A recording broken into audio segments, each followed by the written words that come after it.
Thank you for joining us here on the Neutral Zone. I am Phil Milani, joined as always by my partner in crime, my esteemed colleague. The best way to describe this person is just my everything, especially after a tough loss. It's at Aric DiLalla. That's right, Phil. It doesn't feels a little weird to be in here on a Monday, huh? Yeah, we've exchanged the normal Monday live show at Breckenridge Brewery. We're in the studio now, and we're drinking coffee and water. Coffee and water, yeah. Different vibe, but we're still going to recap the Broncos game. I think we'll be a little more locked in, maybe. Yeah, you'll say yeah, a little bit. One fewer crazy thing. Yeah. Just one. Also, after the game yesterday, Ben Swanson has been missing. No, if anyone's seen or heard from him, I don't know. I don't know what happened to Ben. I think I saw him in that parking lot. Yeah, I think he's on the Raiders team plane. Accidentally, he got lost. Yeah, he was taking some photos. Somebody asked him to paint something, and the plane took off. Gosh, well, I hope he gets back here. That's what I heard happened. I don't know if it's true or not. Hopefully he's back by the time we record later in the week for our hopefully he'll be back for Thursday. Yeah, but Aric, we're recapping the Broncos' loss.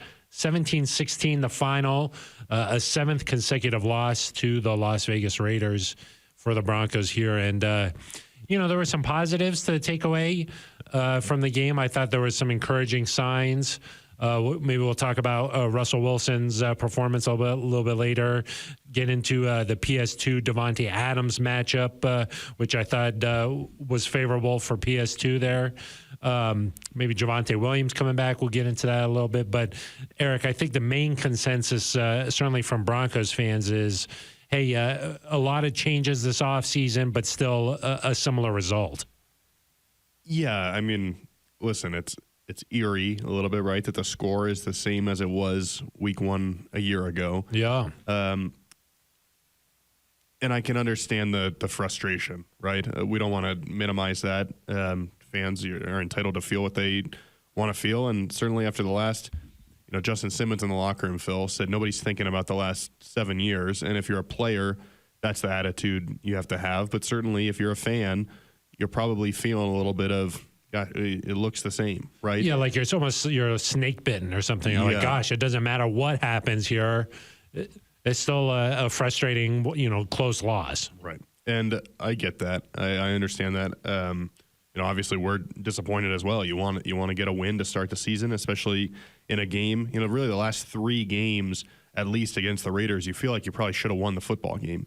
Going back to last year, you have a lead at home going into halftime, have a chance to put some distance, fumble the football, miss a field goal in Las Vegas. Melvin Gordon obviously has that fumble that gets returned for a touchdown when you have a chance to make it a double-digit lead. And then yesterday, Phil, I thought there was the Broncos had a chance there in the fourth quarter to make it a 10-point deficit, or a 10-point lead. And, you don't know what happens from that point, but certainly your chances of winning the football game definitely go up there. And so it's frustrating to have that many games in a row now where you feel like you should have been able to get a win over the Raiders. But I will say this.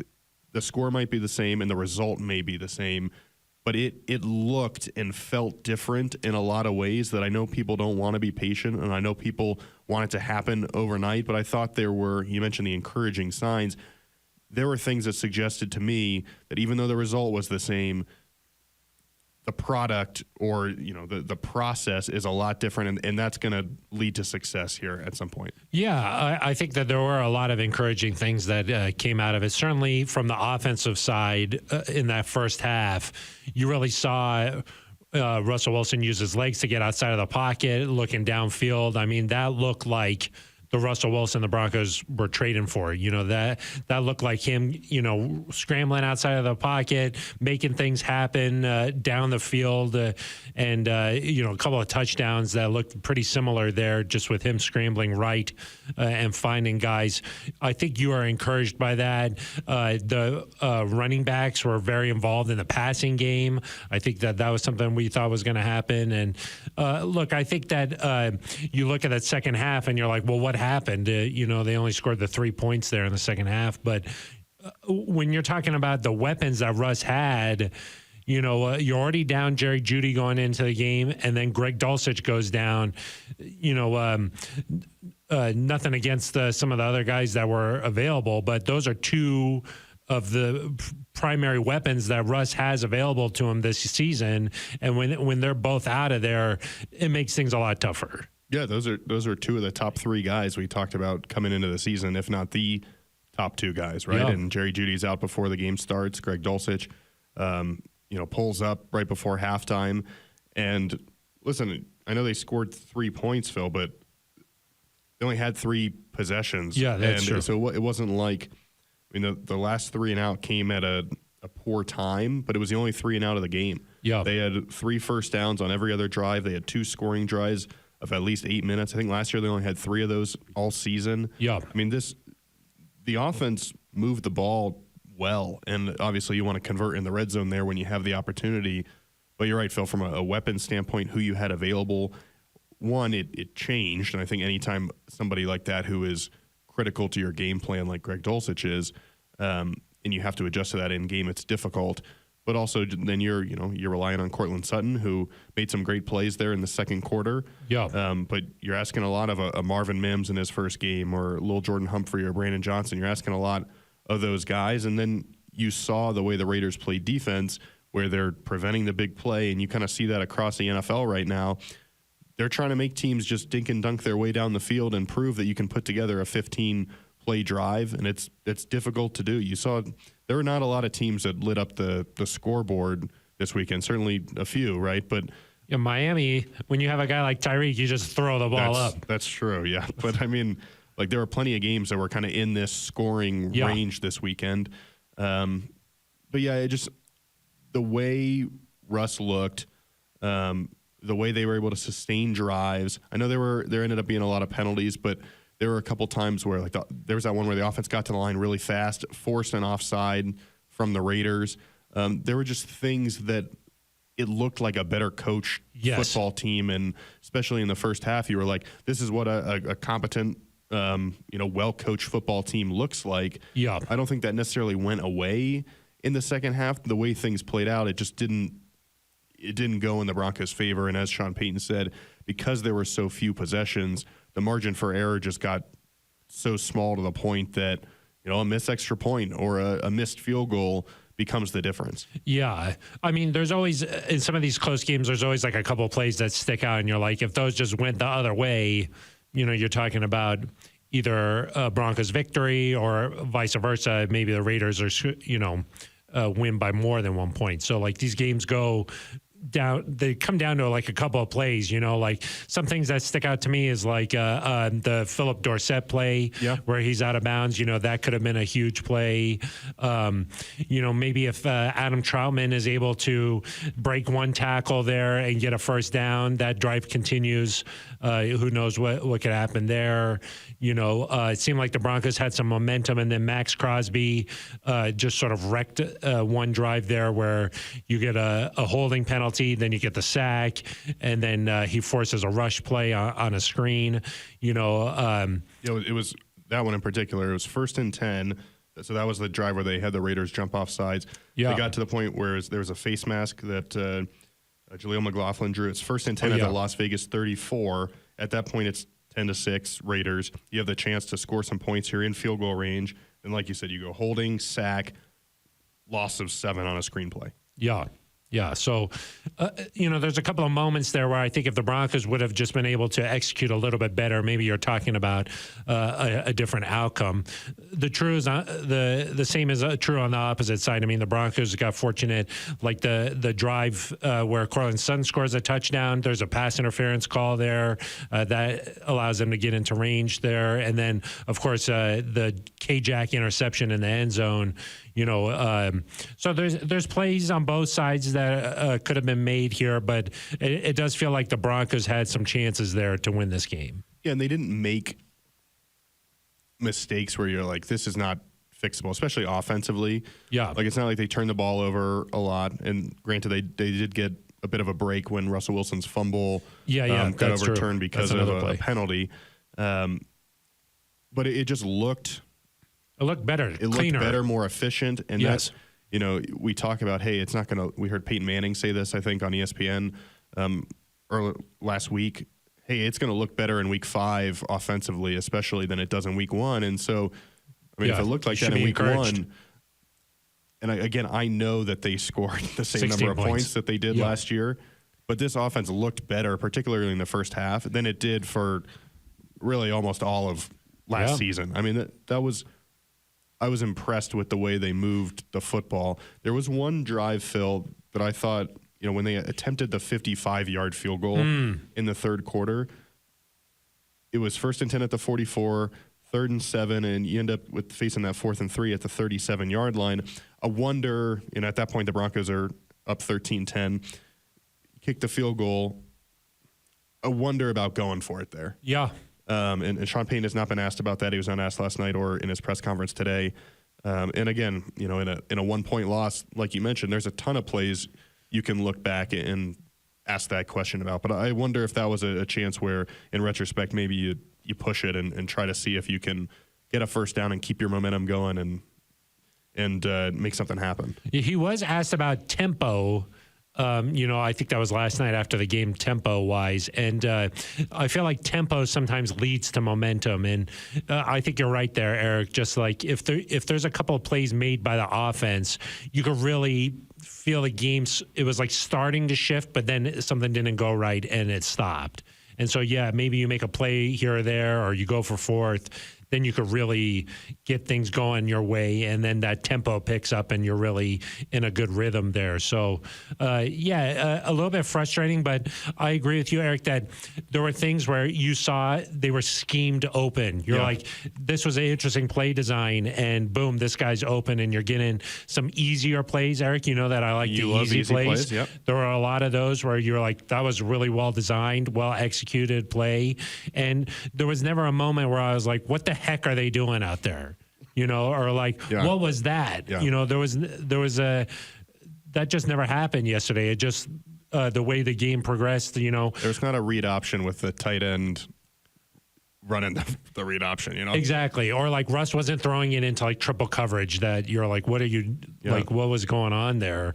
Russ 27 of 34, 177 yards, 2 touchdowns.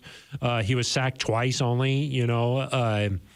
It just felt like, against that defense with the Max Crosby there too, just the 2 sacks I thought was good. And, they did things that you were like, this makes sense. This is how I would attack the Raiders, and it looked good, I thought. And, Sean Payton has said this multiple times, the first 4 weeks of the season, it's a race to improve. And so I wouldn't overreact to a one loss here, a 1-point game against the division. It's frustrating that it's 7 in a row against the Raiders. It's frustrating that, close games, you felt like maybe having a guy like Sean Payton, you're going to win those close games. But it didn't unfold that way. But I was encouraged by some of the things that I saw. But you're still frustrated with the outcome. Yeah, I want to go back to Russ in a second because I think he played well, even though you look at the yardage totals and it's not super impressive. But let's go back to him in a second. But I think you're talking about the 1-point loss and it's frustrating. There was a split in the locker room, or listening to guys last night in there, like Justin Simmons was almost emotional and was like, "Hey, I'm not thinking about the last 7 years, but you've got this group of players with a guy like Justin Simmons, right, who has." Been here for 7 years and have seen a lot of these games go that direction, and 1 becomes 2, becomes 3. And then you look at a guy like Mike McGlinchey, who obviously has had a lot of success with the 49ers. Confidence levels there. I was talking to him after the game and was like, hey, as a captain, what's your role in helping some of these guys who haven't had success and have seen this become bad? And he was like, we don't need to panic here or reinvent everything. Like, we played a pretty good football game. We just didn't win. And he said, hey, I've been a part of teams that have started 3-5 and made it to the playoffs. I've been teams that have started, 8-0, 9-0 and made it to conference championship weekend. And so you've got a guy like McGlinchey who has confidence, and I'd imagine Sean Payton and Russell Wilson are probably in this boat too, where a season-opening loss does not have to define your season. And obviously you want to win them all, but hey, if you rattle off a couple of wins here, it's no big deal. I think what will be interesting is fans are obviously on the side of, hey, we've seen this devolve quickly in the past, and now you definitely face a situation this week, Phil, where you've got to basically get a win against the Commanders because you don't want to go to 0-2. Yeah. Especially when they're two what looked like winnable home games. But, it's just what direction does this team go from here will be really interesting because you've got, on the one hand, a group of people that is like, hey, we've won football games before. Week one, like the Saints lost a lot of week one games under Sean Payton. Like, that doesn't have to mean a downslide to start your season, but you've got to kind of overcome this momentum from the past. And a lot of guys that have been in this locker room that have seen this spiral before, certainly the fans are probably on that side where it feels like, okay, what's next? Or how do we get out of this? And it just, you've almost got to put everything else aside. And I realize that that's easier said than done, but one of Sean Payton's biggest challenges this week, and I think moving forward, will be getting these guys to realize it's just one game. It's not what's happened here. And he's talked about the scars that guys have built up. And I think it was in that Wickersham piece where he said, hey, when one thing starts to go wrong, guys kind of get the here we go again feeling. Yeah. They gotta get rid of that quickly. And that's where we'll see, the leadership of Sean Payton and of Mike McGlinchey and Russell and some of these guys that have won at a high level before, because you can say that you're not going to panic, but we've got to see it, right? Yeah, exactly. I mean, that sort of is the culture shift that we've talked about with Sean Payton coming in here, changing the mentality, being tougher. Yeah. A general sense of toughness that comes by overcoming obstacles. You know what I mean? And so the Broncos are going to have to get over this hurdle because you're right, Eric, like losing one game is not a big deal. I mean, I think back a couple of years ago when Russell Wilson was with Seattle, they came in here for the season opener and the Broncos won that game. Yeah. Seattle went on to make the playoffs that season. So like last year, I think, talking about Mike McGlinchey, the 49ers came in here and lost to the Broncos at the beginning of last year, and they went on to make the conference championship game. So and had their quarterback not gotten hurt, they probably had a good chance of winning the Super Bowl. Yeah, exactly. So there's a lot of examples of good teams that stub their toe to start the season here, but then the good teams get back on track, or they figure it out, or they improve and they continue to grow. So that's going to be the challenge with this Broncos team. But Eric, last week we talked about the potential buy-in and confidence builder that a win would have meant. And so to not be able to get that, it is easy for some of these guys who've been around here for a long time to slip back into that negativity. But you got to have a positive. Let it happen. Yeah, you can't let it happen. You got to have the positive mindset, and you got to know things are different here. And I don't know about you, but I saw enough encouraging signs to know that things are different. Yeah, and I mean, listen, think about how they're probably feeling in Kansas City right now. Starting 0-1, but in one, I get it because you've won and you've seen it happen. But there's no panic there, I'm sure, about, hey, we're going to be fine next week. We'll go get a win. And so, and you see that with the team, like the Niners, for example, last year have had enough success where they lose to the Broncos in a 1-point game, kind of a weird game too. And there's no panic, and it's easier for teams that have had success to keep that faith, I think, and have that faith, but it's got to start at some point, right? And so if you're Sean Payton, if you're Mike McGlinchey, the guys that have won football games, you've got to help and instill that culture. And you're right, Phil, there was enough good. Yeah, there was enough. It wasn't a disaster where you're like, oh, God. No, I mean, like watching that game, I just felt, especially offensively, I felt differently about this team than I have in a long time. And listen, Phil, this team's won season openers in the past during this playoff drought, right? Yeah, and the then team started 4-0 in 2016. They were 3-1 in 2017. Even more recently, 21 with 3-0 in 21. Yeah. Good teams find a way to bounce back, to rebound, and obviously it'll help the Broncos if they can get a Jerry Jeudy back or Greg Dulcich. We don't know his status at this point, but getting talent back will help, right? But I also think that if Russell Wilson plays the way he did yesterday, getting back to him, the Broncos should have success. And he didn't have a lot of passing yards, but he made good decisions. And I thought that was really encouraging.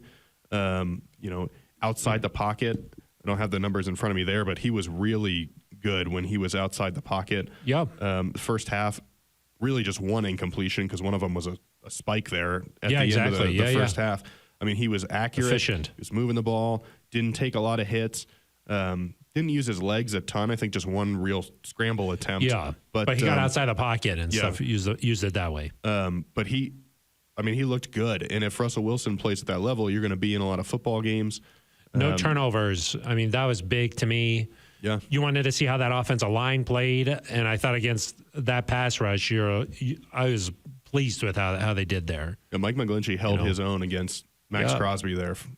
Just one sack for Crosby. Obviously drew the holding penalty and kind of disrupted that one drive, but he didn't wreck the game. Exactly. I didn't think. No explosive, big explosive plays. Sean Payton on Monday, this morning here, he was saying that, look, they were playing a lot of soft coverage. That's what defenses, like you mentioned, are doing, where they're going to make you drive down the field. And that seemed to be what the Broncos had to deal with. And Russ, the adjustment, he just was taking what was being given to him there. Yeah, and you have to do that, I think. I mean, there were a couple in the kicking game.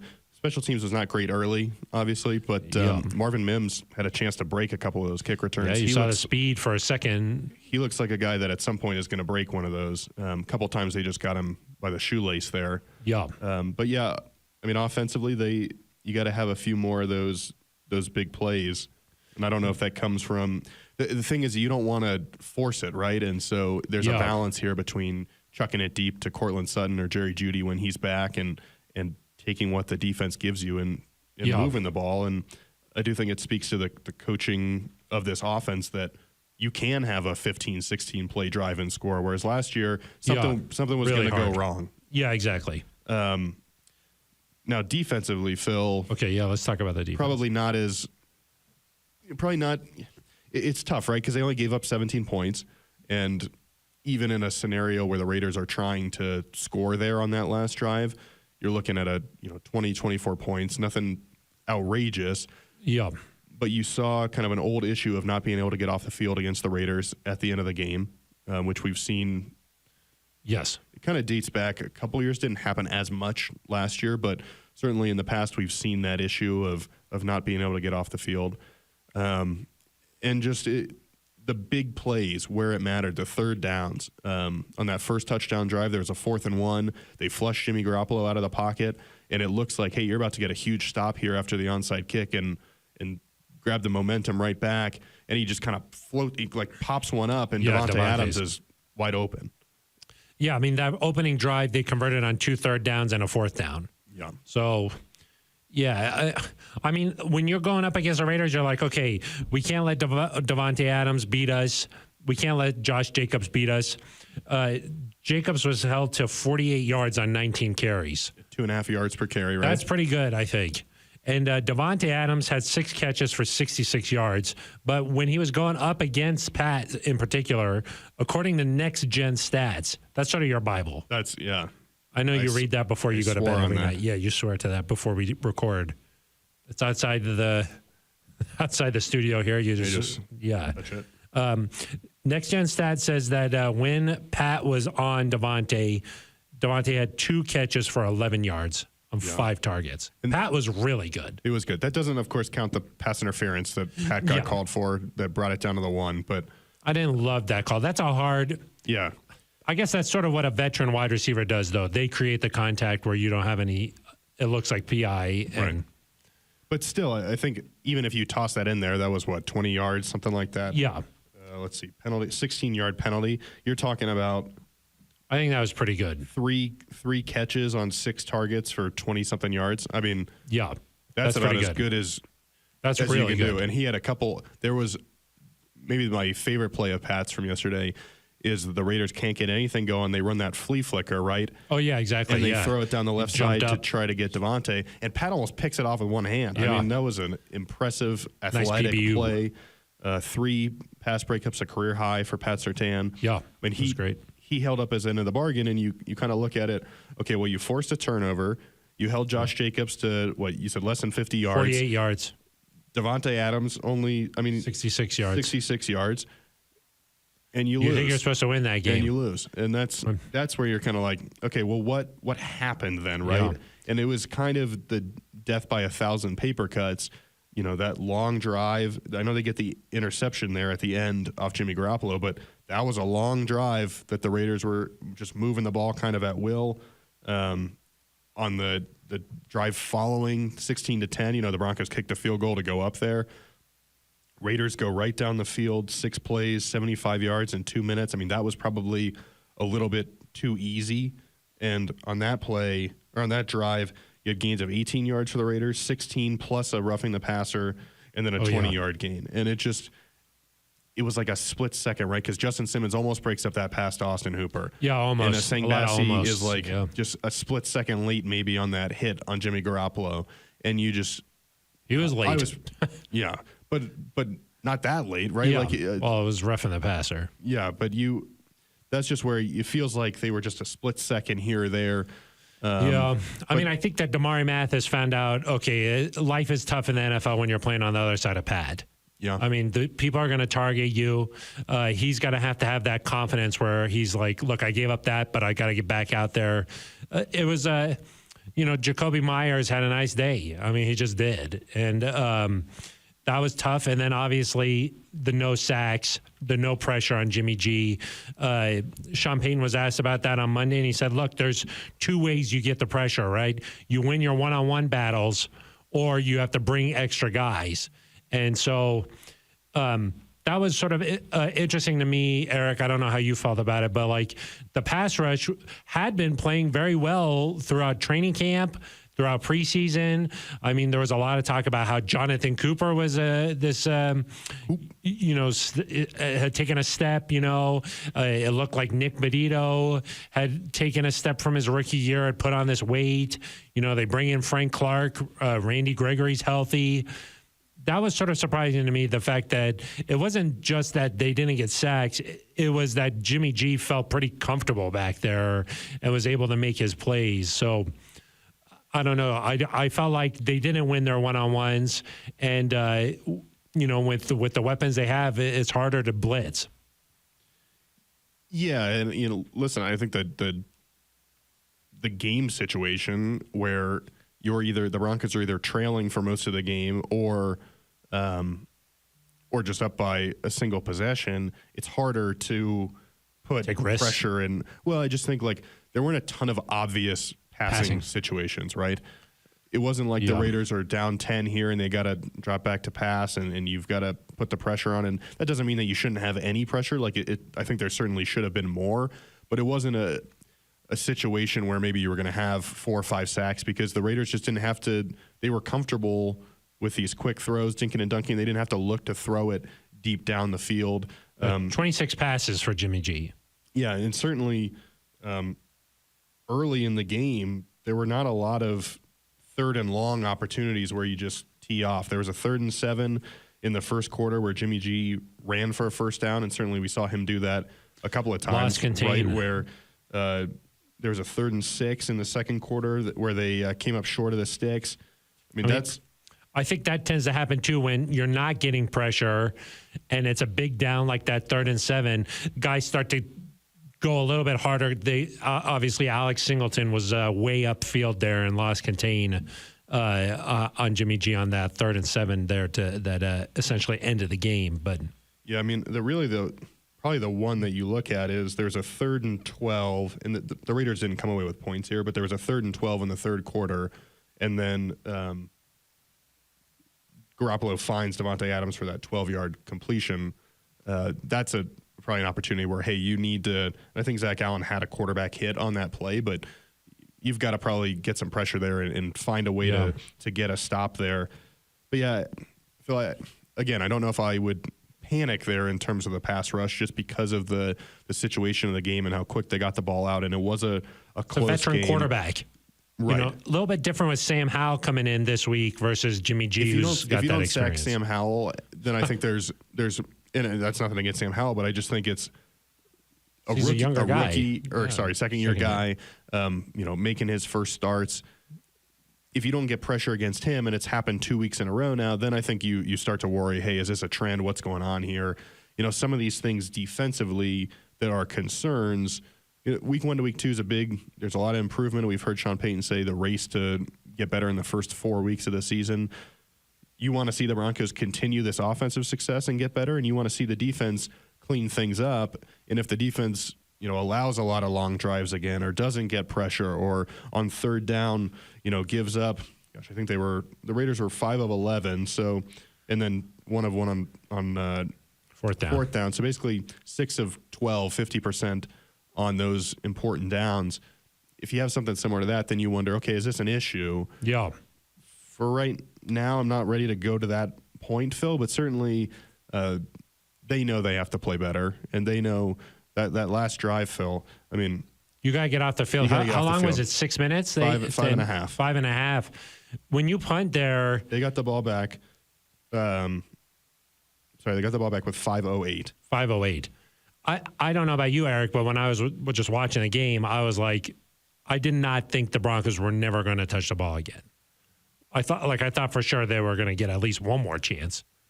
I was concerned. Oh, really? Just because I have seen that before, and at that point it started to rain, and you just think, are they just going to grind it out here? And part of the issue was that the first down they got was not really challenged. Josh Jacobs, they threw 5 yards on first down, then Josh Jacobs gets 6 yards, then he gets 5 yards on the ensuing play, and before you know it, before clock's you've down. run even gotten a real chance at a stop, you're already down to 3 minutes left. Yeah, I guess that's true. They were having a lot of success on first down, which made it harder to say, okay, let's call timeout, let's go for the stop right here. That did make it a little bit more difficult. But I do remember, like, Feely on the broadcast was like, probably a good decision not to go for it there and punt it away. And I was like, yeah, of course, there's 5 minutes left. I was like, what do you mean a good decision? You're only down 1. But it turned out that the Broncos never got the ball back. Yeah. Again, I think if I would have gone for one, it might have been in the third quarter there on that earlier. That 4th and 3 at the 37. That one, if you don't get it, at the very, best case scenario, they kick a field goal, and now you got to go get a touchdown, which, at least you would have guaranteed you get the ball back probably. That one, 4th and 3 at the 32, 5:14. One, I wish Adam Troutman kept going to the sideline. Try to turn it upfield there. Or if he was able to change which hand the ball was on, he might have been able to create a little bit more separation there, at least get a couple more yards or something. Yeah, that one I don't know that I thought, they should. I didn't think about it. But I do think the one thing you have to think about is at that point there'd only been 5 possessions. This is a game where these have been long possessions. Your defense has not really been able to get off the field. And I wonder if there was thought there. And certainly you got to trust your players, and you got to trust guys to make plays. And it comes down to that ultimately. I mean, you put them in on that last drive, Phil. You put them in 3rd and 8. You put them in 3rd and 7. You got to get off the field on one of those situations. And one of them that we talked about before the podcast, a tough play for Kareem Jackson. I mean, the bang play. He's got to come up and make the stop. Those are tough plays. I mean, Sean Payton said that the penalties were a tick high overall. And I think that the personal foul penalties really stick out to me. Justin had one early. 3 of them, right? Kareem Jackson had one there. Bassey with the roughing the passer. Bassey with the roughing the passer. So those are tough plays. I mean, K-Jack in that situation, the ball is delivered right near the line to gain. You got to make a bang play so he doesn't get the first down. He starts sliding there. Those are tough plays. You don't really know what K-Jack's supposed to do in that situation. But, Eric, one thing I wanted to ask you about was, trying to generate more pressure. This is something we talked about during training camp. The Broncos unable to get Drew Sanders out onto the field just because, I did think that Alex Singleton, he led the team in tackles against the Raiders.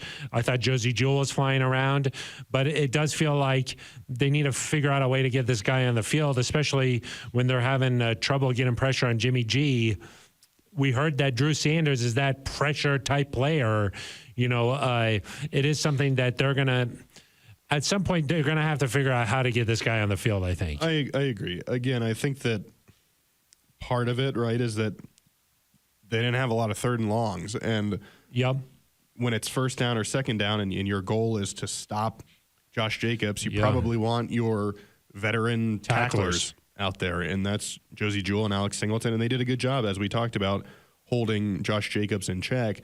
And I could see, hey, it's 3rd down and 7 or 8 or 3rd down and 12, whatever. Let's get Drew Sanders out there and see if we can get some pressure on Jimmy G.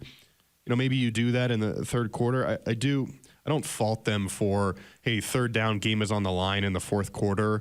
Let's put Drew Sanders out there for his first defensive snap of the game. That to me puts him in a tough spot, right? And it's possible. Tough. I don't fault the coaches. I'm just saying you got this guy that you need to get out there somehow. I just don't know how you do it. Yeah, and again, if you're playing a team that you maybe doesn't stress you as much from a running perspective, maybe you play less base and you go in nickel or dime more, and you are able to get him out there on obvious passing downs or pressure situations. I think, again, part of the problem was they just didn't have many obvious pass rushing situations, and certainly also don't want to bring him in there and they say, okay, well, Drew Sanders is in here, that means he's going to blitz, right? Yeah. Like the offense knows you can't give it away. Exactly. So I would imagine we'll see his play time increase. I mean, listen, the first game for a rookie, it's always difficult. Like, what did Marvin Mims have? 1 catch? Yeah, I mean, he's another guy on the offensive side. 2 catches for 9 yards. Yeah, I mean, I thought maybe that you'd get a little bit more from him, but yeah. I mean, the leading receiver, Phil, was Troutman with Samaje Perine with 37 yards. It wasn't like anybody lit up the stat sheet, and again, that was a lot came on that 120-yard play down the sideline too. So yeah, and that was a byproduct of they just didn't have that many drives, right? Like you can't throw for 400 yards if you are only going up and down the field a few times, and so you'd like to see a little bit more from Drew Sanders, from Marvin Mims. I think as you go along here, that'll happen. But certainly with Sanders, a dynamic guy, and maybe they look at it this week and say, yeah, you know what, we do need a little bit more pressure, and we got to get it from bring in more guys. Terry McLaurin is a really good player. He maybe doesn't scare you as much as a Devontae Adams, so maybe it gives you the chance to bring more pressure. Maybe you want to try to force Sam Howell into some mistakes. We'll have to see, kind of how that plays out. But yeah, they gotta find a way to get pressure. Yeah. I mean, Phil, it sounds weird because they scored 16 points, but offensively, I don't know how much more you want out of these guys, right? Like in the opportunities they had, they moved the ball really well, and you're never gonna score a touchdown on every drive. Yeah, I think that the hard thing was that 2 touchdowns in the first half and then just not finding the end zone in the second half, I think sticks out. I guess you would want to see it a little bit more consistent throughout the game. And yeah, 16 points. It's tough to win a lot of games with 16 points, but I did expect this offense to be not a I don't want to use the term work in progress, but I do think that it's going to get better as we go on here. So we saw some encouraging signs. I think if Judy's able to come back, we'll find out the extent of Greg Dulcich's injury, but this thing's going to get better. Javonte is still working his way back out there. These guys haven't played an entire game together, so the first half looked good, but the second half, they haven't played a full game, so I do think there's a lot of factors going on here, but this thing's going to get better as they play more and more and more, and they figure out how Sean likes to do things more and more, and Sean figures them out a little bit more and more. The offensive side of the ball is going to get better, I think. To me, the defense, they're going to have to make some schematic. They're going to have to do something different here in order to just force the issue a little bit more. And I get that the Raiders have a couple of guys who are maybe the best at their position in the league. They stress you in a lot of ways. I think Jimmy G is a really underrated player, Eric. I think that he's a pretty good quarterback in this league, wins a lot of football games. I think that this Raiders team is a little bit better than maybe people were giving them credit for heading into this one. And I think that the Broncos are going to continue to get better, and we'll just have to see what kind of adjustments you make week 1 to week 2. Yeah, I agree. And I think that's part of what Sean Payton is here for, is to help this team improve. And you trust that his veteran coaching experience is going to help them do that. You just hope that, we talked about this with Seattle last year, and we were wrong in terms of the impact it had, but you you just don't want to look up at the end of the year and be in a close wild card race and say, man, I wish we would have found a way to get one at home against the Raiders. But I also think, Phil, last year, with the exception of the Niners and really a lot in years past, the Broncos have not won games against kind of top opponents. And, as I went through the schedule and looked, okay, how do you get to 9-10 wins? This is certainly one I counted. But I also looked at a lot of the, Chiefs games, Bills games, Jets even as games that would have been really hard to win. And I think with Sean Payton, you're going to have chances to win some of those football games and be in these games. Now, do you do it? Do you not? What's your record in one-score games? All those things are going to be really important. But let's just see how things play out here over the next few weeks. And, again, this is a process that I think needs to be viewed independently of how things have gone in the past. And I get that that's hard for fans to do and even some of the players who have been here. But Sean Payton has there's no baggage of Sean Payton of what things were like here last year, right? Or Mike McGlinchey or, even I think Russ for the most part. Like, he's got one season that he'd like to have back, but it's not like he's got 6 years of this stacked up on his shoulders. So I would say Javonte, you mentioned him, 13 carries for 52 yards for a 4-yard average. In the game, in the first half, 7 carries for 32 yards, so 6 for 20 in the second half. Second half. So a little bit better average there in the first half. Yeah. But Samaje Perine definitely had a better second half. And so they complemented each other well, I thought. Yeah. We'll have to see with Javonte I think he'll get stronger. Progresses. Yeah. I mean, we'll find out maybe how he came out of the game, if there was anything lingering there. But I think he's going to get better and better. And it was good to see him out there. There were a couple of plays where I was like, oh, yeah, that's the guy I remember. He had the stiff arm on Peters outside there. So, yeah, there were a couple of plays where I was like, that looks like Javonte. So, yeah, that was encouraging. The last thing I wanted to ask you about, Aric, is just, do you subscribe to this, belief of learning how to win? It does feel like maybe good teams, they just sort of, they got that confidence or they know what it takes to win. And then maybe this team is going to have to go through some of these bumps and bruises on their way to figuring out how to win close games, because Sean has said it twice now, post-game and then also on Monday, that, look, this is how the NFL is. These games come down to right down to the wire often. Yeah. So I think two things. One, and Mike McGlinchey said this after the game, when you're starting over and you're trying to build up a franchise, there's going to be some of these hurdles along the way, and you just kind of work through them. I think that there definitely is a sense of, hey, do you have players that can make big-time plays in key moments? And that's where having superstar players like a Pat Surtain, like a Devontae Adams on the other side, matters and helps. I think the Broncos, Sean's talked a lot about the procurement of players and guys that have the right mindset and all sorts of things. Part of this is an evaluation of who those guys are. What positions do you need different guys? That's going to go on throughout the season, I think. That doesn't mean you cannot win now, obviously, but I do think it'll take a little time to develop that killer mindset of, hey, let's get that one play.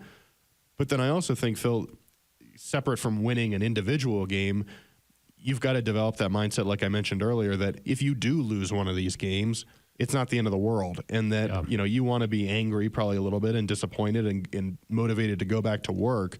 But nobody's worried about if the Kansas City Chiefs are going to be okay because they lost a 1-point game to the Detroit Lions, right? Yeah. Like, they're, maybe I'm wrong and something crazy is going to happen, but I assume they're going to be fine. And like the Niners, like I mentioned earlier, nobody's panicking after you lose. And Phil, there's right now as we record this, there's 15 teams that have lost football games in week 1. 7 of them were by one score. 3 of them were by 1 point. And there's a lot of teams that are trying to figure out what to do. And a lot of them will bounce back in week 2. And you hope the Broncos are one of those teams and that you can learn that,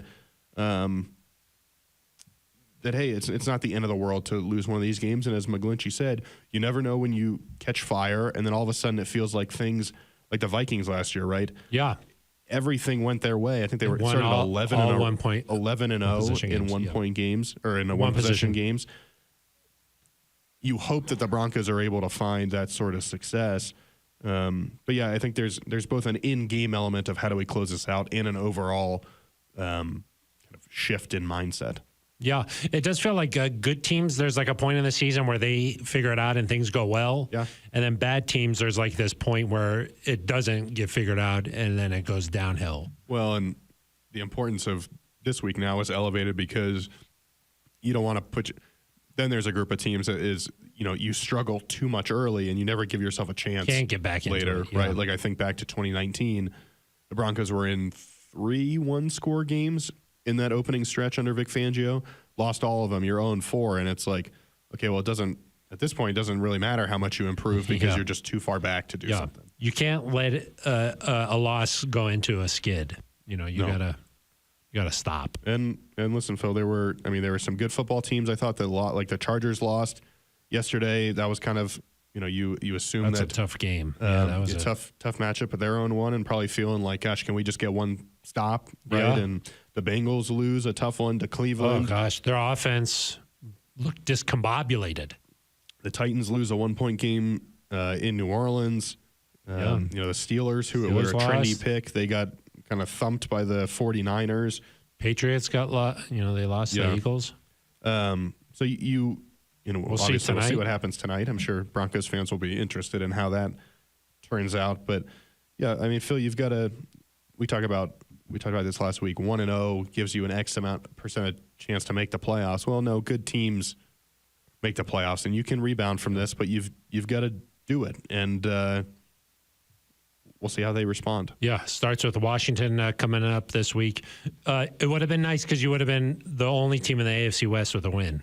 That's right. So, but instead, that's the Raiders. Yeah, exactly. So, yeah, we'll see. Washington, a lot to break down with this matchup. We'll obviously talk more come Thursday about the Commanders coming in here. Eric, anything else you want to say about the game? No, I don't think so. Kind of, it was a weird one, right? It didn't feel like, especially spend all this time watching college football over the last few weeks, where it feels like these games just go on forever. Yeah, and it was like the Broncos just didn't touch the ball very much. Yeah. A lot of back and forth. 6 possessions. It was just bizarre. Yeah. So I guess it makes you feel like you got to take the advantage of the most of your opportunities here. So we'll see if this team from week 1 to week 2, that's where you make a lot of changes. You get better. We learned a lot about this football team, I think, on Sunday against the Raiders, and we'll see what happens here. So we'll be back on Thursday with a more of a closer look at Washington and the importance of this game coming up. But that will do it for us. Maybe Ben Swanson will be back. We'll see if he gets a flight back here. We'll see. We'll see if he can get back. But that's going to do it for us. For Aric DiLalla, I am Phil Milani. You've been listening to The Neutral Zone. The Neutral Zone. Listen up, Denver Broncos fans. Paramount Plus is your streaming home to catch every local NFL on CBS game this season. Visit ParamountPlus.com to start your free trial and stream Russell Wilson and the boys as they battle the league's best. Plus, get an all-access pass to 24/7 NFL content with CBS Sports HQ, Fantasy Football Today, NFL Slime Time, and more. And this year, Paramount Plus is your streaming destination for Super Bowl 58. Another action-packed Broncos season with NFL on CBS awaits. So stream Paramount Plus from any device all season long.